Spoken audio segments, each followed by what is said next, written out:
that something was still coming, but I didn't expect a 10-minute long piece of an actual anime.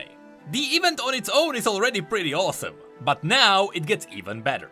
By now you know the deal. Whenever Riot releases a cinematic of any kind, I dive straight into it and I try to explain the lore of that cinematic. And even here there are pieces you may have overlooked. And so, without further ado, let's have a look at what the Kin of the Stained Blade animation really hides. It begins with the final battle of Yasuo and Yone, which is the only piece of Yasuo's lore that pretty much everyone knows. Yasuo was assigned to protect the elder of their village, but because the Noxian invasion that was happening around them was quite brutal, Yasuo decided to leave his post and save a nearby village by slaughtering all the Noxians he could find. However, when he returned to the elder, he found him dead. Of course, the elder died because he tried to cleanse Riven's blade, which failed, the blade exploded, and the elder died after getting cut by one of its shards. But since Yasuo was supposed to be the only person around the elder, since the elder died, of course everyone thought that Yasuo murdered him. And that's how we got here. Yasuo was running from all the swordsmen, and eventually he had to fight even his own brother, Yone. Answer for what you have done. Yone, turn back. You have dishonored us. You swore to protect him. That's why here in this cinematic, Yone calls Yasuo out, and how he was supposed to protect him, by whom he means the elder. You swore to protect Ionia. Look around you, brother. Your honor stains the ground. Better than living without it. And so Yasuo fires back, by saying that Yone was supposed to protect Ionia. And yet, as they look around, all they see is blood. That's what's staining the ground. It is Yone sitting in their village instead of venturing out and actually killing Noxians. I do believe that is what Yasuo is talking about here. That is why Yone's honor stains the ground. But I'm pretty sure that when Yone's bio is released, we will get more info on his side of the story.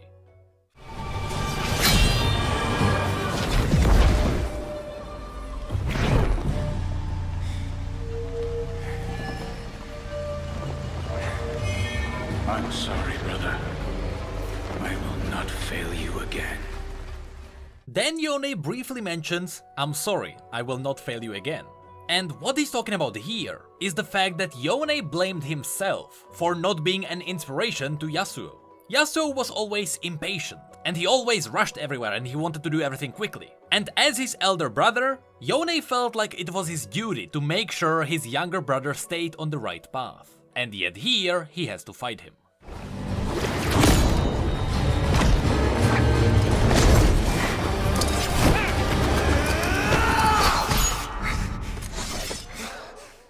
And then, after you see Yasuo using his wind technique, which is represented here by the black and white lines around his blade, he then wakes up. And interestingly enough, if you pay attention to the blade here, you can notice there is dried blood on it. And this will be important later.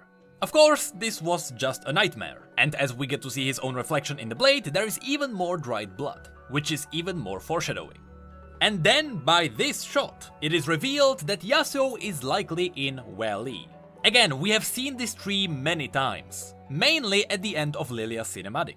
But since we know that this is the place where they celebrate the Spirit Blossom Festival, since the main place to celebrate that event is in Wali, there is a really high chance that this is where we are. Although it is still not 100% guaranteed. And then, as Yasuo walks through the festival, you may notice that most of the people have the same clothes. And those are the festival robes, which were also mentioned in the Perennial story. But then Yasuo ramps into an old man and he calls him Ofa, which is an Ionian word for grandfather. Either way, this old man also fits one of the art you can find on Universe. That's just a tiny reference. And then, after Yasuo helps the old man get back to his feet, the old man asks him if he wants to commute, which of course is what people do during the Spirit Blossom Festival. Just to quickly sum it up, during this festival, it is the only time in a year when the Spirit Blossoms bloom. Now when people die, their spirits can possess the Spirit Blossoms, and when they bloom, that's the spirit's only chance to communicate with the living. So normally what one would do is that they would pick up the bloom with the soul of someone they know, and they would drink the spirit tea. And that's how they get connected with them. That's how, during this festival, the living have a chance to talk to the dead. And so, as Yasuo looked to the tree, it is obvious that up on the tree is where he would likely find a blossom with the soul of Yone. Although, with that said, after the Noxian invasion, there were so many dead in Ionia that there simply aren't enough blossoms for everyone. Anyway, after that the old man calls Yasuo Yasuo, which should be surprising, because normally Yasuo hides pretty well, and usually it is not normal for him to get recognized. But it is possible now that people know who he is, because in the story Confessions of a Broken Blade, Yasuo loosened up, and he actually talked to a few people in a few villages. And so it is possible that he was forgiven by more and more people. Although, in that story, it was more about Riven being forgiven by the Ionians. The point is, it is still suspicious that this old man recognized him. Which, considering that you know what happens later, it should have been a hint for Yasuo. I'll never make it up there in time. True, the road is long. Perhaps my own temple can still provide a way. The choice is yours. And things didn't get any less suspicious after the old man offered Yasuo his own temple to communicate with the dead, instead of trying to reach the Blossom Tree before the end of the Blossom Festival. And so, as Yasuo follows him to the temple, which you can see here at the back, once again, just like in the Z comic, here we have even more Titanic statues. Just for context, these Titanic statues existed in Ionia before the human civilization even became a thing. So we don't know the purpose of these Titanic statues. And we don't even know why they are all ruined. But we do know that they tie to the past, during which it was rumored that Titans walked on Runeterra. It's taken years for the spirit blossoms to return. If the land is ready to heal, perhaps you are as well. The old man mentions that it had taken years before the spirit blossoms returned, which is true. This was also mentioned in the Perennial story. And once again, this happened because of the Noxian invasion. With the war ruining the lands, I guess the lands just didn't feel like blooming the spirit blossoms. And then, surprisingly, as the old man drops a spirit petal into the river, which by the way might be a reference to the spirit petals which you give to people during the dating sim. But that's not important. The old man calls this river River Welly. So yes, we are in Welly all along. Now it is 100% confirmed. And as we get this shirtless shot of Yasuo, we have two things to mention here. First of all, I do believe that this is a reference to the image that was used to tease the entire event, where Yasuo, for no reason at all, was standing in water. But also, if you have a look at his blade, you can see the dried blood washing away. And that is what this scene is supposed to represent. It is Yasuo washing away his past. Despite the fact that the dried blood probably comes from a random warrior. If this was Yone's, Yasuo would be pretty bad at cleaning his blade. Remember who you have lost. Let me go, Yone! I was winning! Did you see me take out that big one? I saw you dishonor yourself. And then, as we get this beautiful shot of the past, the story shows you exactly what I was talking about at the beginning. Yasuo was always hot-headed, and he quickly rushed into everything. And so here as well, Yasuo was probably defending himself from some bullies. But in fighting back, he probably also dishonored himself. Because one shouldn't fight unless they really have to. And that's why here, his brother looks disappointed. Because once again, as his elder brother, he feels like it should be his responsibility to keep Yasuo on the right path. You fight?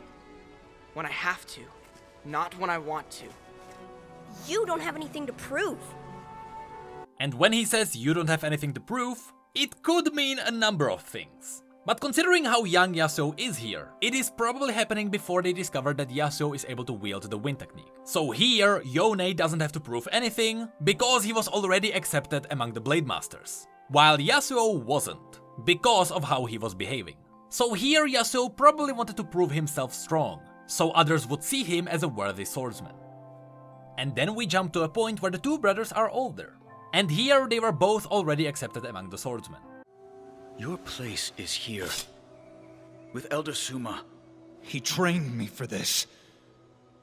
I can help end this war. And once again, remember how at the beginning I was talking about the elder of their village? And how it was Yasuo's duty to protect him? That's what Yone is talking about here. He told Yasuo that his place is next to Elder Soma, while others are going out to kill the Noxians. And Yasuo argues back that he was trained for this. He was trained to kill hundreds of enemies quickly with his wind technique.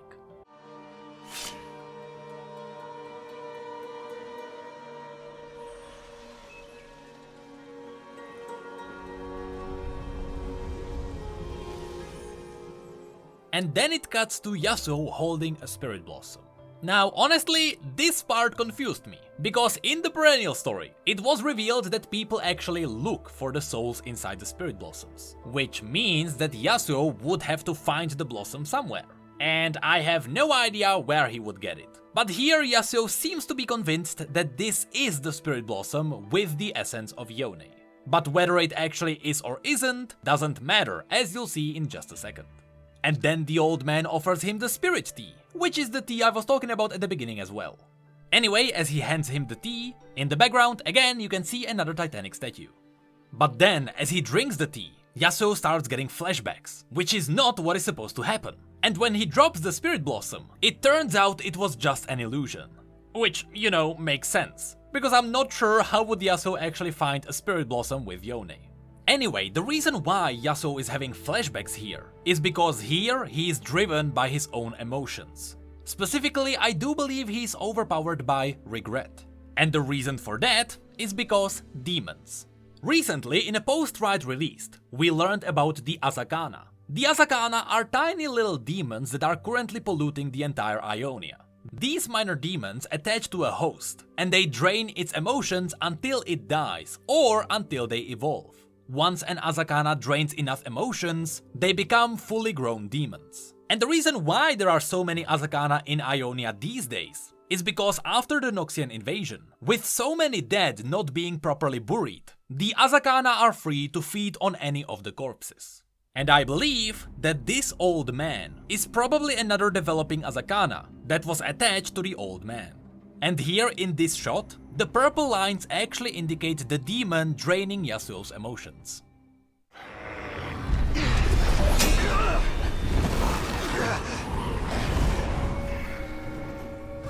But then, Yone arrives, striking the demon.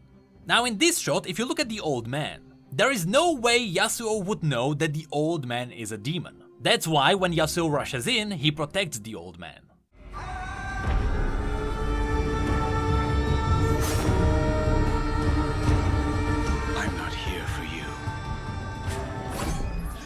And then, as we get the reveal of Yone, he says that he is not here for Yasuo. Which makes sense, and I actually speculated about this on our stream. And it turns out, somehow I was right.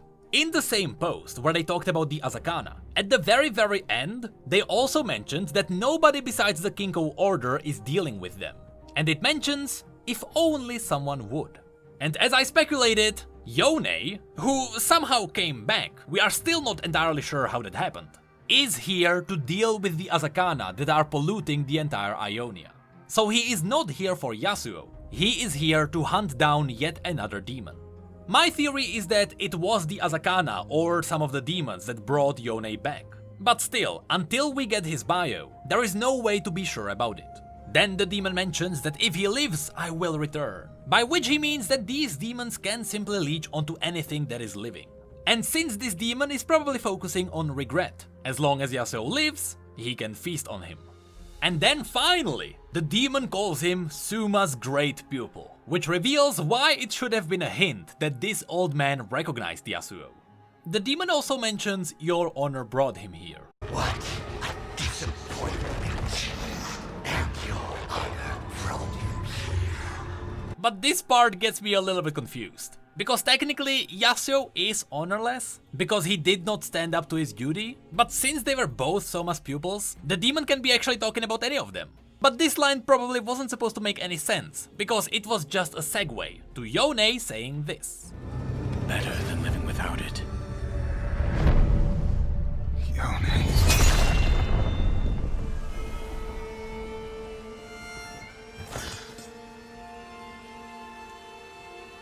I am no murderer. Then why are you running?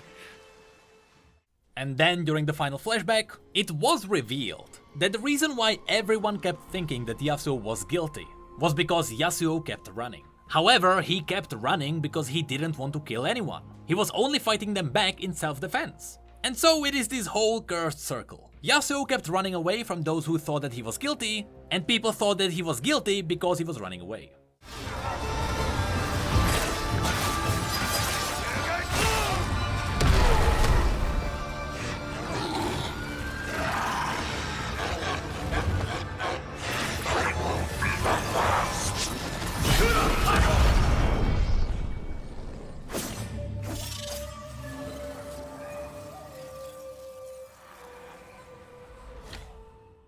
And then, as Yone kills the demon, you can see that he banished him into one of the masks.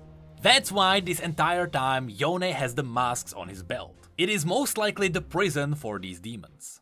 Quick editor's note. After I recorded this, Riot also revealed the Insights post about Yone. And there, even though we don't have Yone's bio yet, they revealed what's the deal with him story-wise. So, it goes back to the Azakana. I already mentioned that the Azakana are the tiniest demons. That's why if you have a look at the demonic compendium, you can find them at the very bottom. But these Azakana are demons that focus on specific emotions. The examples given here are self-doubt, fear of being forgotten, and so on. It's very specific feelings. Now, the Azakana that attacked Yone had been hunting him for quite some time. That was while he was still alive. And this Azakana was feeding on Yone's emotions while he was hunting down Yasuo. However, Yone died before the Azakana had a chance to strike. And so, when Yone arrived in the spirit realm, that was the last opportunity the Azakana had to strike and devour Yone's entire soul. However, Yone managed to defeat it, although it did have severe consequences. Now, I understand that this might sound confusing, because I literally just retold what we saw in the previous animated trailer. However, still remember, the person we saw in that animation was the legendary elder brother. It wasn't Yone. So despite their stories being nearly identical, just keep in mind that the animation is supposed to represent what people imagine in their heads when someone is telling the story of the two brothers. You can probably just imagine Yone instead of the elder brother, and then the animation would be fully canon. Anyway, after Yone defeated the Azakana that was leeching him, somehow Yone woke up back in the physical realm, with a mask permanently attached to his face. With the mask having the Azakana he just defeated locked inside. So technically the Azakana is still attached to him, but it is in the form of the mask. Still, Yone isn't possessed by it. As far as he can tell himself, the Azakana holds no sway over him. Unlike what we can see with Rast and Kain, where Rast can actually sometimes take over the body. Here there is no connection between Yone and the Azakana. With that said, at least he did get some of its powers. Then the post revealed another interesting thing. The mystery of how Yone came back to the physical realm is the point of his story. We don't know, and he doesn't know either. But he can learn what happened by hunting down the other Azakana, because with each one he kills, there is a chance to understand the mystery of his own fate. After he killed some of them, he discovered that he can seal other Azakana into masks, and he can do this by learning their nature and their true name. So now he is on a quest to discover the name of his own Azakana. Once he learns it, that's when he can seal it away too. Interestingly enough, in the cinematic, as he sealed away the Azakana, he shouted "Kurosagol," which might be just another "Soryegeton," or this might actually be the name of the demon. Now, back to the rest of the video. Then there is a brief shot of Yasuo catching one of the spirit petals, which again is the thing that you give to spirits to honor them. And he told Yone that he should have his revenge, by which he was accepting the fact that he should die. But as it was just revealed, Yone isn't here to kill humans. He is here to clear out all the demons. Then there is nothing left for me in Ionia.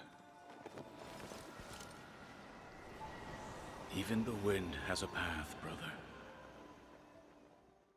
Surprisingly, since Yone wasn't going to kill him, Yasuo mentioned that there is nothing for him to do in Ionia, which revealed that the only reason why Yasuo stayed in Ionia was because he wasn't able to separate from his past. And perhaps he was thinking that the only way to redeem himself from killing his own brother would be to have his brother kill him instead. Of course, this is just metaphorical thinking. You can't make someone who's dead kill you. and that's why Yasuo was grumpy all the time. But now that he let his past go, he was free to finally leave Ionia, which is strange for a couple of reasons. First of all, in the Awakened cinematic we are still supposed to have Yasuo killing bunch of Noxians, and since these cinematics are canon, that should be happening. At the same time, the newest Rakan and Xayah story revealed that Riot is going back to their old cinematics and they are making them all canon. The newest Rakan and Xayah story made their cinematic canon too. And so, in the Climb cinematic, there is also Taliyah and Yasuo in Shurima. So I was thinking that perhaps here Yasuo would be traveling to Shurima. But that's not the case. It's easier looking back, isn't it?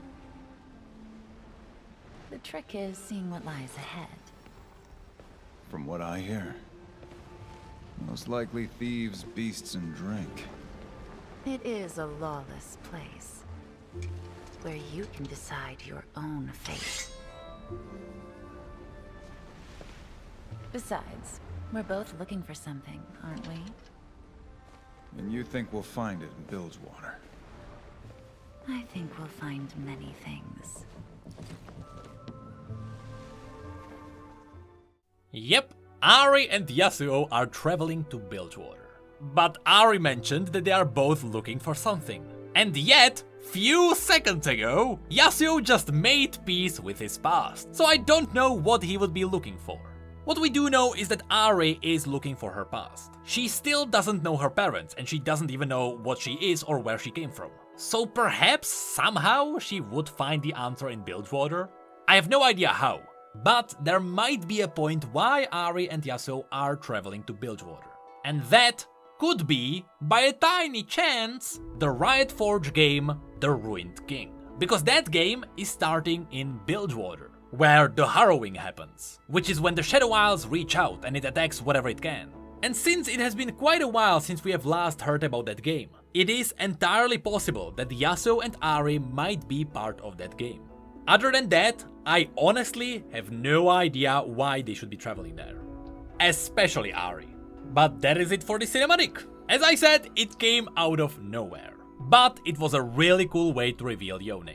I have to say, throughout this entire cinematic, I was always looking at the background. Even during the fight with the demon, I didn't want to interrupt the fight, but there was another Titan head in the background. Also, I thought there would be some cool Easter egg in the market, but I couldn't find anyone selling anything cool here. It's all just fancy fabrics. With that said, I wonder if the demon that was shown here had some deeper connection with Yasuo specifically. It seems like the demon knew Soma really well, but that is probably because this demon is an Azakana that was attached to Yasuo before. And from all the flashbacks and memories, he probably knew what was happening with the two brothers. Also, the ending is a really nice tie-in to the Perennial story, where Ahri was looking for a bodyguard.